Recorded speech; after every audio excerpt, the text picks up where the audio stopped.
आया हो कति साह्रो हो बाटो माथि देउराली जान्छ देउराली हुँदै हामपाङ हुँदै माथि माथि दोभान हुँदै ताप्लेजुङ निस्किन्छ यो बाटो चाहिँ दाउरा बोक्नु परेन पहिलाको जस्तो यतिको सुविधा त धेरै राम्रो हो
हेलो नमस्ते तपाईहरु सबैजना सन्चै हुनुहुन्छ होला आरामै हुनुहुन्छ होला यदि सन्चै हुनुहुन्न भने पनि चाँडै सन्चै हुनु होला चाँडै आरामै हुनु होला बिराम छ भने दुख बिराम छ भने निको हुनु होला भन्दै म पनि एकदम ठिकै छु राम्रै छु सन्चै छु आजसम्म चाहिँ र अहिलेको यात्रा चाहिँ छ यसो माथि एकदम खामलालुङ सिरानको रोड हो यो चाहिँ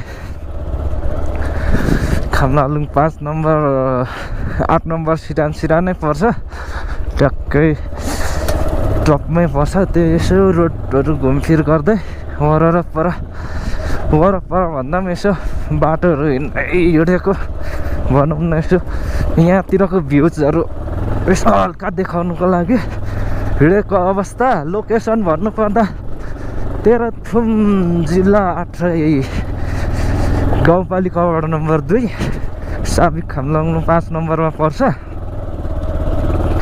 5 नम्बर 8 नम्बर होला सायद यहाँ माथि चाहिँ आधी 5 नम्बर आधी 8 नम्बर पर्छ केही छैन बाटो यसो हल्का घुमफिर हो भनौँ न है।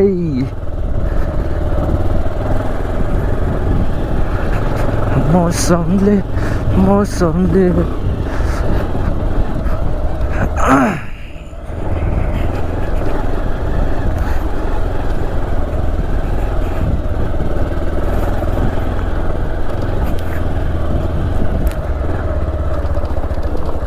Oh my god.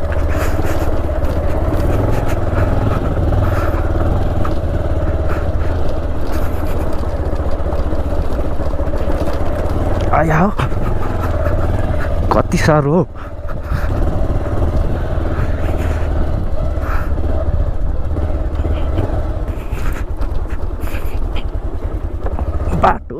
बाटो ओइ यो चाहिँ खामलालुङको चर्च होला, त्यस्तै लागिरहेछ। चर्च नै हो यो।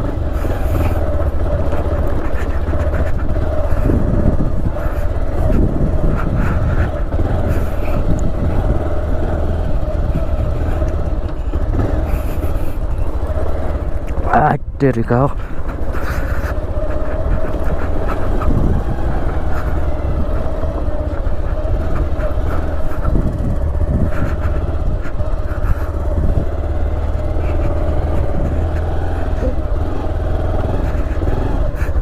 अघि नै पाउनु हो कि क्या हो?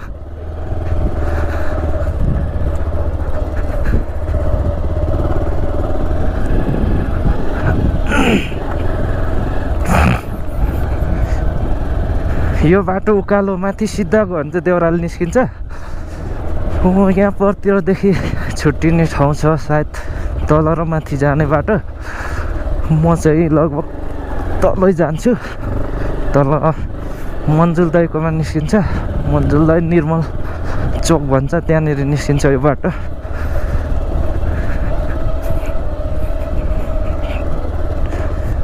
देउरालीसम्मको पनि म एक दिन कुनै दिन गएँ भने त्यहाँको पनि बनाउँछु। सायद जान्छु होला म कुनै दिन, एक दुई दिन पछाडि।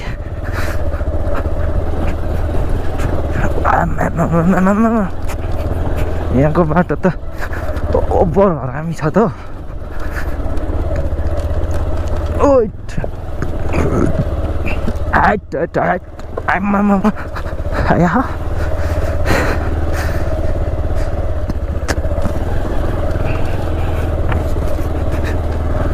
हरामी छ हरामी यहाँको बाटो। यतिको त आया बिहाल छ।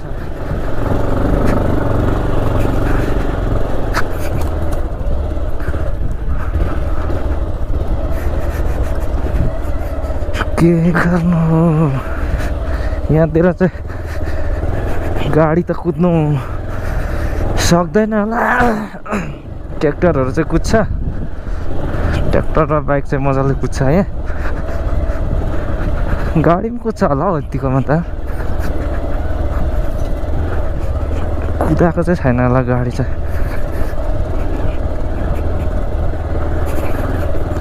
बाटो धेरै राम्रो भएको छ अहिले चाहिँ। अस्ति त निकै गाह्रो भएको थियो यो बाटोमा, अहिले त निकै राम्रो बनाएको रहेछ।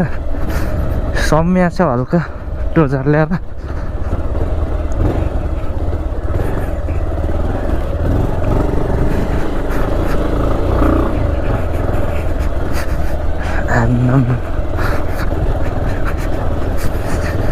ठिकै छ। मौसम 5 पनि बजेछ। साँझ पनि पर्नु लाग्यो। अब यहाँदेखि सिधै घर जाने हो। यसो हल्का यहाँ माथिबाट मास्लो बाटो घुमेको अवस्था हो यो बाटो माथि देउराली जान्छ। देउराली हुँदै हामपाङ हुँदै माथि दोभान हुँदै ताप्लेजुङ निस्किन्छ यो बाटो चाहिँ। बाटो लगभग राम्रै होला माथि जाने। अहिले चाहिँ तल लागौँ। अब कुनै दिन यो बाटोदेखि माथि देउरालीसम्मको म भिडियो बनाउँछु एक दिन। कुनै दिन भन्दा म भोलि पर्सि कुनै दिन एक दुई दिन पछाडि बनाउँछु होला सायद देउरालीसम्मको। अनि यो बाटो त एकदम ठुलो छ क्या, सजिलो हुन्छ यसमा चाहिँ, एकदम सजिलो छ बाटो चाहिँ, सही बनाएको यो चाहिँ। यतिको बाटो चाहिँ निकै राम्रो हो क्या यहाँको।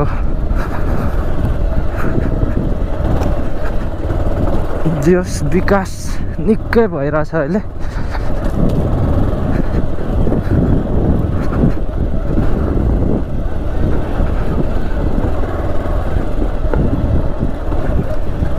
दाउरा पनि घर घरमा ल्याएर चिर्ने सुविधा भएको छ आजकल त।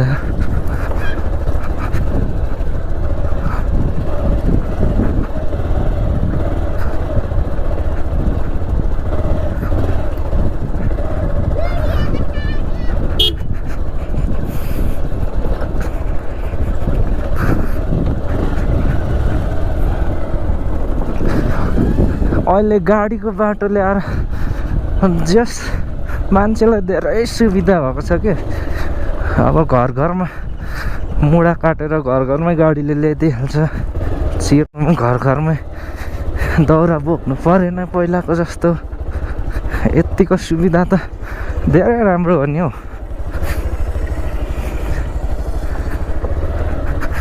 जस गाडीको बाटो आएपछि चाहिँ धेरै राम्रो भयो, मान्छेलाई धेरै सुविधा पनि भयो। यस्तै हुँदै गयो भने त धेरै राम्रो हुन्छ पछि पछि।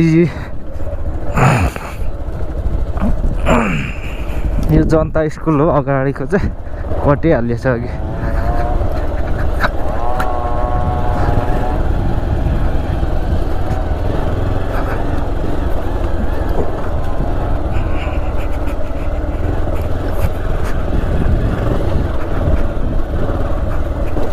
तेरिको हो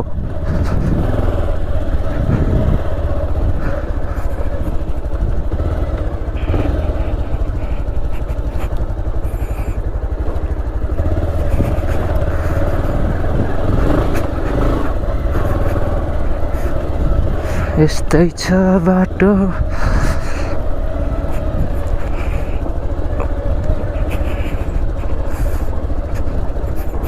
ओ माई गॉड, यहाँ चाहिँ बाटो मजाले समिएको छ पोहोर कि पोहोर होला सायद। पुरै उपर खाप्परदेखि लिएर तलमाथि खप्चक र खुप्चुक मात्र थियो। पानी परेको बेला ओह्रालोमा त पक्लक लडिन्थ्यो यो बाटो हिँड्दाखेरि।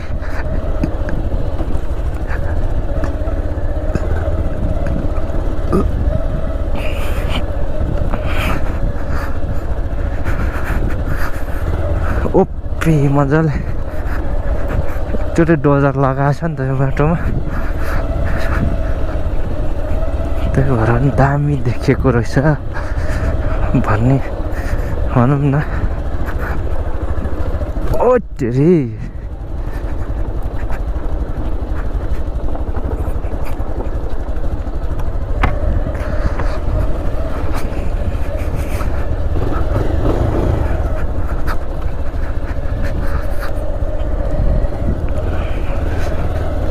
ल आजको भिडियो चाहिँ यहीँसम्म हो, यहाँसम्म अन्त गरिदिउँ। किनकि मेरो क्यामेरामा ब्याट्री पनि छैन, त्यही भएर यहीँसम्म मात्र, नत्र म घरसम्म नै भिडियो बनाउने कोसिस चाहिँ थियो। तर के गर्नु अब, ब्याट्री छैन। आज ब्याट्री पनि चार्ज भएन बेलुका, त्यही भएर यो चाहिँ निर्मल चोक यहाँ परतिर पर्छ, यहाँदेखि यता लेफ्ट हो घर चाहिँ। आजको भिडियो यहीँ लास्ट गरिदिउँ है त।